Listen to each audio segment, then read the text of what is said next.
India की aviation industry दुनिया के लिए तीसरा सबसे बड़ा एविएशन मार्केट बन गया है। Yes, you heard that right. ऐसा मैं नहीं कह रही हूँ, ऐसा बोला गया है IATA के रिपोर्ट में। इस रिपोर्ट में बहुत सारी इंटरेस्टिंग डिटेल्स रिवील की गई हैं। अगर बात करें इंडिया के एविएशन मार्केट की, तो करेंटली एविएशन सेक्टर इंडिया का एक बहुत इंपॉर्टेंट रोल प्ले कर रहा है। भले ही फिर वो इन्वेस्टमेंट में हो, भले ही फिर वो एम्प्लॉयमेंट में हो, या भले ही फिर वो इकोनॉमिक एक्टिविटी में हो। तो आज के इस वीडियो में हम लोग इंडिया के एविएशन सेक्टर पर ही बात करेंगे, because apparently nobody is talking about it. So aviation sector पर बात करेंगे, इसका एक कंप्लीट एनालिसिस करेंगे, एक कॉम्प्रिहेंसिव एनालिसिस आपको इस वीडियो में देखने को मिलेगा, एक ओवरव्यू मिलेगा कि इंडिया का एविएशन सेक्टर करेंटली कैसा है। सबसे पहले तो इसमें हम डिस्कस करेंगे कि रीसेंट न्यूज क्या है। रीसेंट न्यूज एज इन जो IATA की अभी हाल ही में रिपोर्ट आई है ऑन इंडियन एविएशन मार्केट, उसके ऊपर डिस्कशन करेंगे। उसके बाद हम देखेंगे कि इंडिया का जो एविएशन सेक्टर है उसका करंट लैंडस्केप क्या है। उसके अलावा हम बात करेंगे कि की ड्राइवर्स क्या हैं ग्रोथ के, किस रीजंस की वजह से इंडिया के एविएशन सेक्टर में ग्रोथ देखने को मिल रही है। गवर्नमेंट इनिशिएटिव्स भी देखेंगे और लास्ट में हम चैलेंजेस भी देखेंगे, जो कंसर्न्स हैं इंडिया के एविएशन सेक्टर से रिलेटेड, वो भी हम लोग डिस्कस करेंगे। So welcome to another class with me Gurpreet. Let's get started. सबसे पहले बात करते हैं रीसेंट न्यूज की। रीसेंट न्यूज एज इन जो IATA की रिपोर्ट आई है उसमें क्या कहा गया है। सबसे पहले कहा गया है कि इंडिया का जो एविएशन इंडस्ट्री है that has become world's third largest aviation market. Third largest aviation market in terms of passenger traffic India बन चुका है after US and China, right. और रिपोर्ट में ये भी कहा गया है कि इंडिया की जो एविएशन इंडस्ट्री है वो बहुत ही रैपिडली एक्सपैंड कर रही है, बहुत अच्छे से और बहुत तेजी के साथ एक्सपैंड कर रही है। इसके अलावा एक इंटरेस्टिंग चीज़ ये भी कही गई है इस रिपोर्ट में कि 2023 में इंडिया की एविएशन इंडस्ट्री से ही $53.6 बिलियन का कॉन्ट्रीब्यूशन हमारी इंडियन इकोनॉमी में, मैं शॉर्ट में IE लिख रही हूँ, इंडियन इकोनॉमी में देखने को मिला है, which is very interesting and that's why India की एविएशन इंडस्ट्री इक्वली इंपॉर्टेंट बन जाती है। जब हम बाकी सेक्टर्स की बात करते हैं तो ये सेक्टर भी इक्वली इंपॉर्टेंट होता है। इसके अलावा रिपोर्ट में ये कहा गया है कि इंडिया का एविएशन सेक्टर जो है वो हमारी GDP में अब 1.5% कंट्रीब्यूट कर रहा है। इसके अलावा 7.7 मिलियन जॉब्स भी हमारे एविएशन सेक्टर ने क्रिएट की हैं, both directly and indirectly.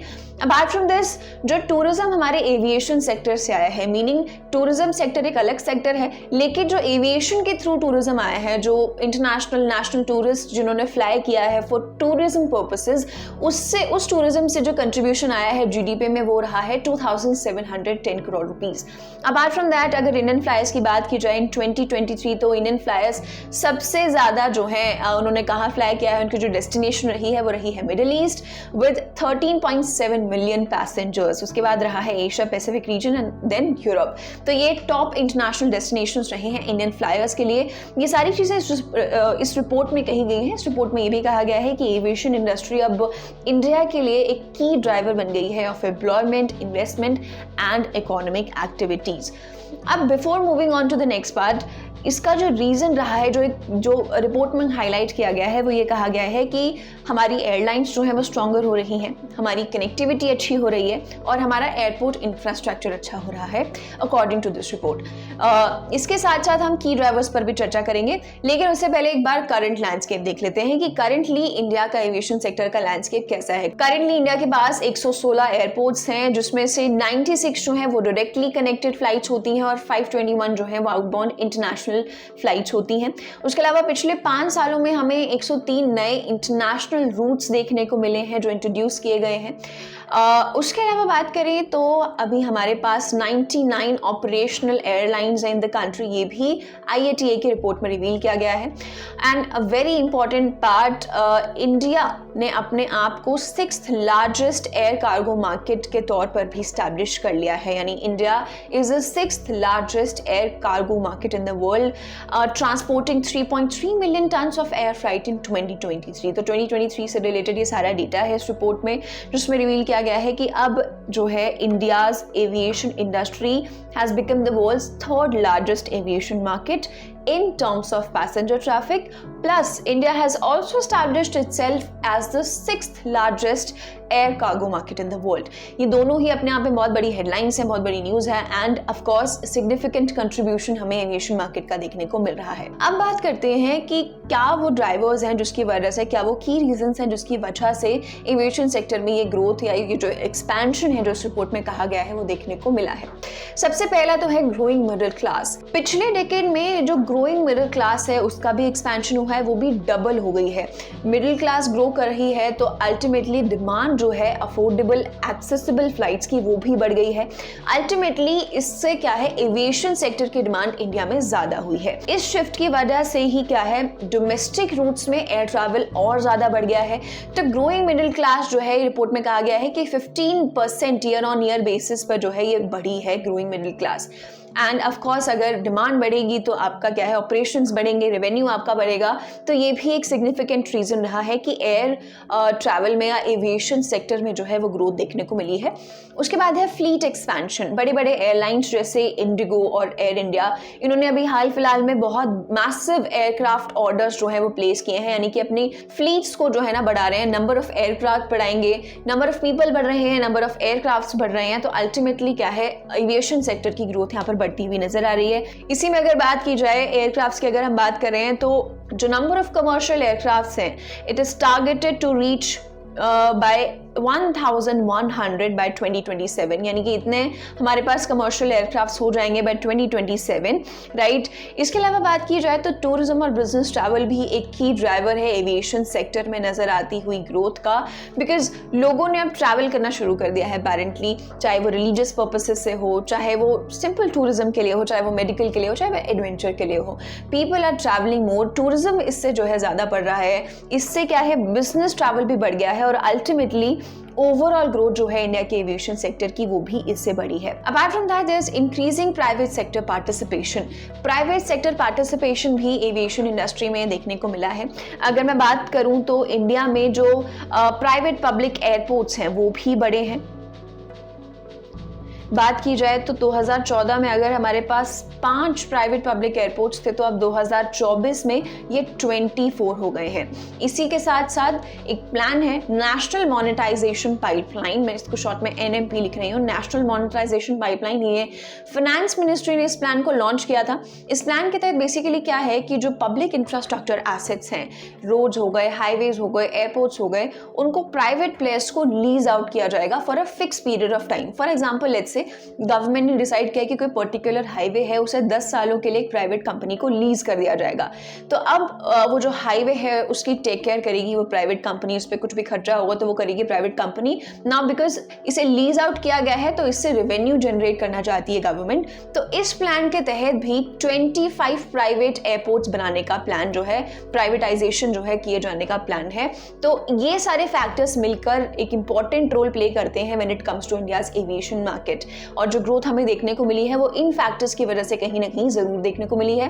Plus there are government initiatives as well. Now let's take a look at government initiatives. सबसे पहला है उड़ान। उड़ान बेसिकली इज उड़े देश का आम नागरिक।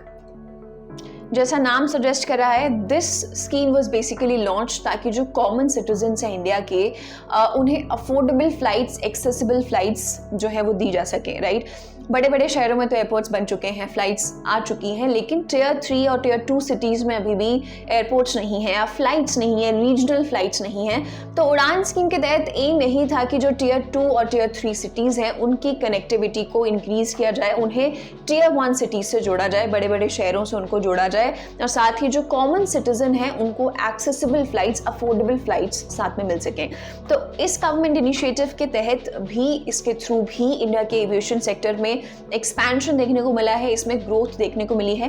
करंटली अगर बात की जाए तो लगभग जो लेटेस्ट डेटा अवेलेबल है उसके हिसाब से 519 रूट्स हैं इसके तहत, और ये रूट्स रीजनल रूट्स हैं, ये कोई इंटरनेशनल या नेशनल रूट्स नहीं है, ये रीजनल रूट्स हैं जिनके जरिए छोटे छोटे शहरों में जो है कनेक्टिविटी एयरपोर्ट की बढ़ाई जा रही है। उसके बाद आ जाता है डिजी यात्रा। डिजी यात्रा बहुत सारे लोगों को पता होगा, बहुत सारे लोगों ने यूज़ किया होगा। इट्स बेसिकली एन ऐप जिसके जरिए आप फेशियल रिकॉग्निशन के जरिए एयरपोर्ट में एंट्री ले सकते हैं। सीमलेस आपका जो है ना सीमलेस एंट्री आपको एयरपोर्ट पे मिल जाती है। आपको कोई अपना बोर्डिंग पास अलग से प्रिंट नहीं करवाना, आप उसी के थ्रू उसमें अपलोड करके उससे ट्रैवल कर सकते हैं। तो बेसिकली पैसेंजर्स के लिए it has been made easy. तो डिजी यात्रा के थ्रू भी कहीं ना कहीं जो ईज ऑफ ट्रैवल है वो पैसेंजर्स को मिला है, जिससे हमारी एविएशन इंडस्ट्री ऑफ कोर्स उसमें भी ग्रोथ नजर आई है। उसके बाद है 100% FDI। एविएशन इंडस्ट्री में अगर बात की जाए तो 100% FDI अलाउड है। बात की जाए लेट्स से अगर कोई फॉरेन कंपनी है, FC मैं शॉर्ट में लिख रही हूँ, अगर कोई फॉरेन कंपनी है, अगर वो इंडिया के एविएशन मार्केट में इन्वेस्ट करना चाहती है तो 49% तक तो वो ऑटोमेटिकली इन्वेस्ट कर सकते हैं, यानी कि 49% तक का FDI किसी फॉरेन कंपनी के थ्रू जो है अप्रूव्ड है ऑलरेडी, इट इज अलाउड। लेकिन अगर 49% से ज्यादा कोई फॉरेन कंपनी एविएशन मार्केट में इन्वेस्ट करना चाहती है तो उसके लिए फिर उस कंपनी को जाना होगा गवर्नमेंट के पास और गवर्नमेंट से लेना होगा अप्रूवल। लेकिन वहीं when it comes to NRIs, अगर NRIs की बात की जाए तो उनके लिए ऑटोमेटिकली 100% FDI जो है वो अलाउड है, राइट। तो एविएशन सेक्टर में 100% FDI भी अलाउड है। इस FDI की वजह से भी एविएशन सेक्टर में ग्रोथ देखने को मिली है। उसके बाद है 5% tax on aircraft imports, right. अगर हम बात करें एयरक्राफ्ट इंपोर्ट्स की तो एयरक्राफ्ट से रिलेटेड जो भी पार्ट्स आते हैं या इंजन से रिलेटेड जो भी पार्ट्स हम लोग इंपोर्ट करते हैं उसके ऊपर भी 5% IGST है, 5% इंटीग्रेटेड GST जो है वो लगाया जा रहा है through government, through Indian government. इसकी वजह से भी ऑफ कोर्स रेवेन्यू कलेक्ट होगा और एक्सपेंशन एविएशन इंडस्ट्री में देखने को मिलेगा। अब बात कर लेते हैं कि एविएशन सेक्टर से जुड़े कंसर्न्स क्या हैं। अभी तक हमने देखा, रिपोर्ट डिस्कस की, हमने देखा है कि किस वजह से ग्रोथ हो रही है, लेकिन ऐसा नहीं है कि सिर्फ ग्रोथ है, कुछ कंसर्न्स भी हैं एविएशन इंडस्ट्री को लेकर। सबसे पहला है high fuel costs and taxation. Aviation industry की बात की जाए तो ये एक लो मार्जिन इंडस्ट्री है। ऐसे में जो फ्यूल कॉस्ट होती है एयरलाइन की वो 30% होती है। कोई भी एयरलाइन अगर चल रही है तो उसमें 30% हिस्सा उसकी फ्यूल कॉस्ट में लगता है, क्योंकि जो फ्यूल होता है वो बहुत एक्सपेंसिव होता है जो एयरक्राफ्ट में यूज होता है। इंडिया के केस में भी अगर हम बात करते हैं तो जो ATF है, एविएशन टर्बाइन फ्यूल, वो हेवीली टैक्स्ड है। ATF this is heavily taxed, बहुत ज़्यादा टैक्सेशन इस पे भी लगता है। हाई फ्यूल कॉस्ट इंडिया में भी है, टैक्सेशन बहुत ज़्यादा लगता है। अल्टीमेटली ये टैक्सेशन जो है किस पे रिफ्लेक्ट होता है, पैसेंजर्स पे रिफ्लेक्ट होता है। अल्टीमेटली इससे क्या होगा, टिकट प्राइसेस जो है वो कॉस्टली हो जाती हैं। तो ये एक जो है कंसर्न है, क्योंकि हाई फ्यूल कॉस्ट और टैक्सेशन की वजह से अल्टीमेटली पैसेंजर्स के लिए ट्रैवल जो है डिफिकल्ट हो जाता है, क्योंकि उनके लिए जो है एयर ट्रैवल और एक्सपेंसिव हो जाएगा। उसके बाद आता है exchange rate volatility. Exchange rate volatility की बात करें तो वी आर अवेयर कि रुपी और डॉलर, रुपी जो है डॉलर के कंपैरिजन में ऑफ कोर्स डिप्रिशिएट हो रहा है। और अगर एविएशन सेक्टर की बात करें तो बहुत सारी चीज़ें हैं, एयरपोर्ट लीज करना, एयरक्राफ्ट लीज करना या कोई इक्विपमेंट्स खरीदना या कोई भी चीज़ें, तो वो सारी जो डील्स हैं या कुछ भी है ऐसा लेन देन है तो वो सब कैसे होगा, वो सब डॉलर डोमिनेटेड है, that is not rupee dominated. और because it's dollar dominated and rupee is depreciating तो इट बिकम्स हाईली एक्सपेंसिव और ज़्यादा कॉस्टली हो जाता है। तो ये एक दूसरा कंसर्न है जो कि एविएशन सेक्टर में देखने को मिलता है। उसके बाद है over dependence on imports. India की बात करें तो इंडिया का जो एविएशन इकोसिस्टम है वो अभी भी हेवीली इंपोर्ट ड्रिवन है। अभी भी अगर बात करें तो 98% एविएशन सेक्टर का जो रॉ मटेरियल है वो आता है अब्रॉड से, दूसरे देशों से आता है। अभी भी बहुत ज़्यादा डिपेंडेंसी है when it comes to aviation sector on imports. अगर इंडिया के एक्सपोर्ट की बात करें कि एक्सपोर्ट शेयर कितना है तो वो लेस देन 1% है if we talk about aviation industry, and that is a very big concern of course, क्योंकि अगर हम ग्रो करना चाहते हैं तो कहीं ना कहीं इंपोर्ट्स को कम करना और एक्सपोर्ट्स को बढ़ाना हमारा टारगेट होना चाहिए। तो ऐसे में अगर हम 98% इंपोर्ट कर रहे हैं तो that becomes a concern ultimately. उसके बाद आ जाता है सस्टेनेबिलिटी। ग्लोबल एविएशन मार्केट में ये टारगेट रखा गया है कि 2050 तक, 2050 तक नेट जीरो कार्बन एमिशन का टारगेट जो है वो रखा गया है कि नेट जीरो तक पहुंचना है। अब ऐसे केस में इंडिया की बात की जाए, इंडिया के एफर्ट्स की बात की जाए तो इंडिया भी काफ़ी दूर है, क्योंकि जो सस्टेनेबल एविएशन फ्यूल है यहाँ पर वो बहुत कम इस्तेमाल होता है। एक रीज़न ये भी है कि एसएएफ बहुत ज़्यादा एक्सपेंसिव होता है और अभी भी बहुत कम इसका इस्तेमाल होता है। प्लस इंडिया में ग्रीन एयरपोर्ट से रिलेटेड जो इंफ्रास्ट्रक्चर है उसकी भी काफ़ी कमी है। तो अल्टीमेटली जो सस्टेनेबिलिटी का ये टारगेट रखा गया है ग्लोबली, उसमें अगर इंडिया की बात की जाए तो अभी इंडिया उसमें काफ़ी दूर नज़र आता है, तो ये भी एक कंसर्न बन जाता है। उसके बाद आता है प्रॉफिटेबिलिटी। अकॉर्डिंग टू IATA ने ही जो है ये चीज़ कही है कि प्रॉफिटेबिलिटी में अगर बात करें तो ये इंडिया के लिए कंसर्न है। ऑफकोर्स इंडिया का एविएशन मार्केट एक्सपैंड कर रहा है, ग्रो कर रहा है, अच्छे पेस पे चल रहा है, लेकिन profitability at the end of the day is a concern. According to IATA earnings की अगर बात करें तो इंडिया रीजनल एवरेज में भी क्या है, उससे भी नीचे आता है अगर हम अर्निंग्स की बात करते हैं। रीजनल एवरेज से भी कम अर्निंग्स है इंडिया की when it comes to aviation sector, तो प्रॉफिटेबिलिटी कम हो जाती है। Plus IATA has also forecasted low per passenger earnings for the Asia Pacific region in this year, तो ये भी कहीं ना कहीं एक कंसर्न बन जाता है इंडिया के लिए अगर प्रॉफिटेबिलिटी की तरफ ध्यान है। अकॉर्डिंग टू IATA इंडिया की प्रॉफिटेबिलिटी कम होने का जो रीजन बताया गया है वो है एक तो हाई कॉस्ट, क्योंकि कॉस्ट बहुत ज़्यादा है और कंपेटिटिव प्राइसिंग है। ग्लोबल मार्केट में देखा जाए तो फेयर्स और प्राइसेस बहुत ज़्यादा हैं एज कम्पेयर टू इंडिया, तो ये दो रीजंस बताए गए हैं कि प्रॉफिटेबिलिटी इंडिया के सिनेरियो में वो रीजनल एवरेज से कम देखने को मिलती है और प्रोडिक्ट भी की गई है। So that was all about India's aviation industry. आज के एक्सप्लेनर से इट इज़ क्लियर कि इंडिया की एविएशन मार्केट, इंडिया के एविएशन सेक्टर जो है वो अनडाउटेडली एक्सपैंड कर रहा है, एक अच्छे पेस पे चल रहा है, ग्रो कर रहा है, अब तीसरा सबसे बड़ा एविएशन मार्केट बन गया है। However there are still concerns, और इन सब कंसर्न्स को एड्रेस करके, सस्टेनेबिलिटी को प्रमोट करके एक अच्छा लॉन्ग टर्म बेनिफिट इंडिया के एविएशन सेक्टर को मिल सकता है। सो आज के वीडियो में इतना ही था। इसके अलावा अगर आप कोई और फाइनेंस टॉपिक या कोई और टॉपिक समझना चाहते हैं तो कमेंट सेक्शन में जरूर शेयर करें। मिलेंगे अगले वीडियो में। Thank you. If you like this video, then like, share and subscribe to ET Now.